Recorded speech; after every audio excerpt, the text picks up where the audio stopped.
Every spring, millions of Americans spend a full weekend on their knees, planting flowers and vegetables that will be dead by October. Then they do it again next spring. And the spring after that, I did the same thing for years. And every fall, I'd stand on my porch looking at empty pots and a receipt I didn't want to add up. Then, I made one decision that changed everything. I stopped planting things that die. And I started planting things that come back. Today, I'm going to give you 9 plants, every single one of them growable in a container on your porch, your patio, or your balcony that return every year without you replanting them. Some of them will feed you. Some of them will save you real money at the grocery store. And one of them, plant number 6 on this list, costs under $10. Fits in a hanging basket. And I haven't bought it from a store in over 4 years. Stay with me. By the end of this video, you'll know exactly which 9 plants belong in your containers this season and every season after that. My name is Mr. Hope. I've been growing food and flowers in containers for over 25 years, not in a greenhouse, not on a farm, but on a regular porch just like yours. I don't work with chemical companies. I don't take sponsorships from big box garden centers. Everything I share on this channel comes from 2.5 decades of figuring out what actually works for homeowners in their 50s, 60, and beyond, people who want results without the expense, the exhaustion, or the toxic shortcuts. If you watched last week's video, you already know what a container fruit tree can do for your grocery bill. Today we go further. And before we get into the list, drop your US state in the comments right now. I read every single one. It helps me give you advice that fits where you actually live. Easiest wins plants that forgive you. Let's start with 3 plants that are almost impossible to kill, cost next to nothing to get started, and will be waiting for you every spring without you doing a single thing to bring them back. Number 9. Chives. I know. You might be thinking, chives, that's your big opener. Hear me out. A single bunch of fresh chives at the grocery store runs $3 to $4. It lasts about a week. A pot of chives on your porch costs about the same once and comes back every spring for the rest of your life. Plant them in a 6-inch pot. Give them a few hours of sun. Water when the soil feels dry. That's the entire care routine. Once a month, cut them all the way down to about 1 inch from the soil. They'll grow back thicker and greener every single time. Zones 3 through 9. If you live almost anywhere in the continental United States, chives will grow for you. Number 8. Black-eyed Susan. Most people think of black-eyed Susan as a wildflower, something you see along the highway in July. What most people don't realize is that it thrives in a 5-gallon container and comes back harder every single year, from July through October. This plant produces golden yellow flowers with dark chocolate centers that attract butterflies and require absolutely nothing from you once they're established. No deadheading, no fertilizing, no fussing. Here's what I want you to do in the fall. Leave the seed heads standing. Don't cut them down. The birds, goldfinches, chickadees will visit those seed heads all winter long. The seeds that fall to the soil will germinate in spring. You started with 1 plant. By year 3, you have a container full of color that cost you nothing to multiply. Zones 3 through 9. Number 7. Daffodils. Let me be direct with you. If you have ever planted daffodil bulbs and watched them bloom beautifully in year 1 and then slowly disappear over the next few seasons, I know exactly what happened. And it wasn't the bulbs. Plant your bulbs in the fall. 6 to 8 inches deep in a container with good drainage. Full sun to light shade. When they bloom in early spring, enjoy every single flower. And then, and this is the part most people get wrong, leave the foliage alone. I know it looks untidy. I know it turns yellow and flops over and takes up space. Leave it. That foliage is feeding the bulb underground, storing the energy it needs to bloom again next year. Cut it early even once, and you weaken the bulb. Do it 2 years in a row. And the show is over. Give the foliage 6 full weeks after the last bloom. Then cut it. Come back next March and thank yourself. Zones 3 through 8. For zone ni. Look for low-chill varieties, specifically bred for warmer winters. Plants that save you money at the grocery store. Now we get into the plants that do something the first group doesn't. They feed you. And the savings are real enough to write down. Number 6. Strawberries. I mentioned this one in the hook. Here's why it earned that spot. A pint of organic strawberries at the grocery store runs $5 to $6. If you're buying them twice a month through the season, that's $60, $70, $80 a year on one item. And most of those strawberries were picked before they were ripe, shipped across the country, and sitting in a refrigerated case for days before you bought them. A single hanging basket of ever-bearing strawberries costs about $8 to $12 to get started. It produces fresh fruit from late spring through the first frost, and Youku.com. It comes back next year. And the year after that, the variety I want you to look for is an ever-bearing type, not the June-bearing kind that gives you one big flush and then stops. Ever-bearing means continuous production across the whole season. Quinault and Seascape are both excellent choices that perform reliably across a wide range of climates. Here is the one tip that doubles your harvest. When the plant sends out its first flowers in early spring, pinch them off. Don't let the plant fruit yet. I know it's hard to do. Do it anyway. That energy goes back into root development. And the harvest you get 6 weeks later will be twice as heavy and twice as consistent. Zones 3 through 10. Almost every American homeowner can grow strawberries in a container. Number 5. Hot peppers. Most people treat hot peppers as annuals. They plant in spring, harvest through summer, and compost the whole plant in October. That is leaving years of production on the table. A hot pepper plant Cayenne. Jalapeno. Thai hot. Whatever variety you prefer is a perennial. It doesn't know it's supposed to die.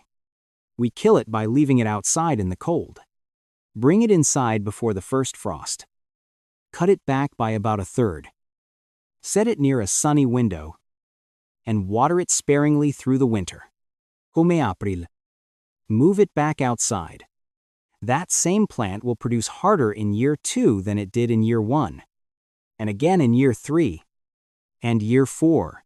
I have a cayenne plant on my porch right now that I have been bringing inside every November for going on 5 years.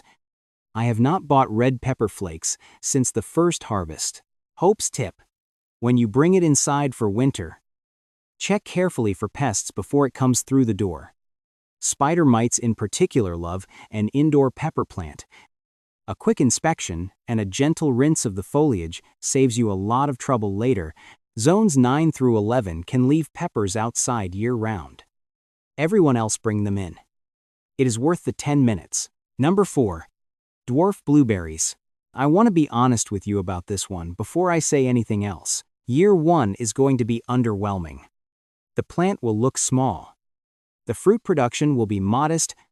You might find yourself wondering if you made the right call. Stay with it, because year 3 changes everything. A mature dwarf blueberry in a 15-gallon container produces more fruit than most families can eat. At $6 to $8 a pint for organic blueberries at the grocery store, a single established plant can save you $150 a year or more every year. Indefinitely. The varieties I recommend without hesitation are Top Hat for colder climates, Zones 4 through 7, and Sunshine Blue for warmer regions, Zones 5 through 10. Both stay compact enough for a large container on a porch or patio. Here is the tip that most people never hear. Blueberries are not self-sufficient pollinators. One plant will produce fruit, but 2 plants of different varieties planted side by side will cross-pollinate and nearly double your harvest. If you have room for 2 15-gallon containers, plant 2 different varieties. The difference in production is not subtle. One more thing. Blueberries need acidic soil, a pH between 4.5 and 5. Woo! Use a potting mix formulated for azaleas or blueberries specifically. Get this right at the beginning and you will not have to think about it again. Get it wrong and no amount of care will compensate. Plantons. Enjoy for decades. These last 3 plants are different from everything we've talked about so far. They don't just come back every year. They get more impressive every single year. More flowers, more fruit, more value, and less work from you, not more. This is what container gardening looks like when you stop thinking season to season and start thinking decade to decade. Number 3. Autumn Joy Sedum. I want to tell you something about this plant that most gardeners learn the hard way. Autumn Joy is a succulent, not a tropical houseplant, not a fussy perennial that needs coddling. A cold, hardy, fully perennial succulent that has evolved specifically to thrive in poor, dry, lean conditions and struggles when you treat it too well. Here's what happens when you plant it in rich soil. Water it regularly and fertilize it like you would a tomato. The stems grow tall and weak. By August, they flop outward in a ring around the crown like a deflated tire. People stake them. It looks wrong. They give up on the plant entirely. And none of that was the plant's fault. Plant Autumn Joy in lean, fast draining soil. Full sun, non-negotiable. Do not fertilize it. After the first season, rainfall alone is enough for most of the continental United States. When you treat it this way, the stems stay compact and upright, and the show it puts on is genuinely remarkable. In late summer, flat-topped clusters of tiny flowers open in soft pink. Over the following weeks, they deepen to copper. Then Warmbronze, then a rich russet that persists as dried seed heads well into winter. 4 distinct seasons of beauty from a single plant that asks you to leave it alone. The less you do, the better it looks. And that is exactly the kind of plant that belongs on a Hope Garden porch. Zones 3 through 9. Number 2. Coneflower. Let me say something the nursery industry does not want you to hear. The plain, original purple coneflower, Echinacea purpurea, the kind your grandmother might have grown, is more reliably permanent, more disease-resistant, and longer-lived than nearly every fancy double-flowered hybrid that has come to market in the last 15 years. I have watched homeowners spend 20 free centers less. $25 per plant on specialty coneflowers in coral, orange, and lime green that look spectacular in the nursery pot and disappear completely by year 3. Meanwhile, the original Magnus variety, $8. Maybe 10 is still blooming in year 12 without anyone doing a single thing to it. Get Magnus. Plant it in a 5-gallon container with well-draining soil and full sun. Do not overwater. Do not fertilize heavily. And in the fall, leave every seed head standing. Those seed heads feed goldfinches and chickadees through the winter. The seeds that fall into your potting mix will germinate in spring. You started with 1 plant. You'll end up with more than you can fit on your porch, and every single one of them is free. Zones 3 through 9. Number 1. Dwarf pomegranate. 11 years ago, I paid $4 for a dwarf pomegranate at a clearance rack. Nobody was buying it. It looked unremarkable, a small woody stick in a plastic pot with a handwritten tag I could barely read. That plant is still on my porch today. I want to tell you what a mature dwarf pomegranate in a 15 to 25-gallon container gives you. In spring, the foliage emerges in a deep, glossy green that looks polished without any effort from you. In early summer, it produces flowers vivid orange-red, almost electric, that stop people mid-stride. In fall, depending on your climate and variety, it sets fruit. Real pomegranates, the kind that sell for $3 to $5 each at the grocery store. And through winter, even after the leaves drop. The structure of the plant, the branching, the form, the small dried fruits that cling to the stems gives your porch something to look at when everything else has gone dormant. This plant is drought tolerant once established. It has virtually no serious pest problems. It asks for full sun, a large container with drainage, and deep, infrequent watering, not frequent shallow watering. Deep and infrequent. Water thoroughly. Then let the soil dry out almost completely before you water again. The variety Wonderful is the gold standard for fruit production. If you're in a cooler climate or want a more compact plant, look for the Nana variety. It's ornamental, smaller, and still produces fruit in favorable conditions. A pomegranate at the grocery store costs $3 to $5. One established dwarf pomegranate in a large container can produce 30 to 40 fruits a season. Do that math over 11 years and tell me the $4 I spent at that clearance rack wasn't the best investment I ever made in this garden. Zones 7 through 11 outdoors year-round. Zones 4 through 6 bring it inside near a bright window for winter. Just like the pepper. It handles the transition well. 3 rules that keep every plant on this list alive. Before we wrap up, I need to give you something practical, because the 9 plants we just covered are forgiving, but containers are not. A great plant in the wrong setup will still fail. So let me give you the 3 rules I follow with every single container on my porch. Rule 1. Right pot size. Every plant on this list has a minimum container size. Chives need 6 inches. Strawberries need 10.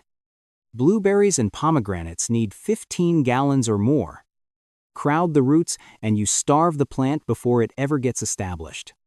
When in doubt, size up. A pot that's too big never killed a plant. A pot that's too small kills them slowly and quietly. Rule 2. Drainage is non-negotiable. No drainage hole means standing water at the bottom of your container. Standing water means root rot. Root rot is almost always fatal, and it happens invisibly, long before the leaves tell you something is wrong. I don't care how beautiful the pot looks. If it doesn't drain, don't plant in it. Rule 3. Feed after the first 6 weeks. The nutrients in a fresh bag of potting mix are exhausted within 4 to 6 weeks of planting. After that, your plant is running on empty, unless you're feeding it. A slow-release balanced fertilizer applied every spring is the single easiest change most container gardeners can make. It costs a few dollars. The difference it makes is not subtle. Those 3 rules apply to every plant on this list. Get them right, and these plants will take care of themselves. Get them wrong, and no amount of attention will save them. Let's put real numbers on what we just covered. Chives, strawberries, hot peppers, blueberries, pomegranate. The 5 plants on this list that produce food conservatively, grown and maintained correctly in containers, save the average American household between $800 and $1,200 a year on groceries, not in year 1. Year 1 is establishment. But by year 3, that number is real. And unlike annuals, it doesn't reset. It compounds every single year. The plants get more productive and the savings get larger. 9 plants. Most of them fit on a porch. All of them come back without you replanting them. That's not gardening as a hobby. That's gardening as a decision. You've spent enough springs replacing things that didn't come back. You've earned the right to sit on your porch in July, something cold in your hand, something blooming in front of you, and know that it will all be there again next year without you lifting a finger to replant it. That's what these 9 plants give you. Not just one season. Every season. If this was useful, subscribe to Easy Garden. It's here every week. It's free. And every video we put out is built around the same idea: less expense, less effort, more garden. Drop a comment and tell me which of these 9 plants you're putting in a container first. I read every one. And next week, we're talking about 7 plants that control pests. Naturally, no chemicals. No spraying schedule. No cost. You're not going to want to miss that one. I'll see you then. Welcome home.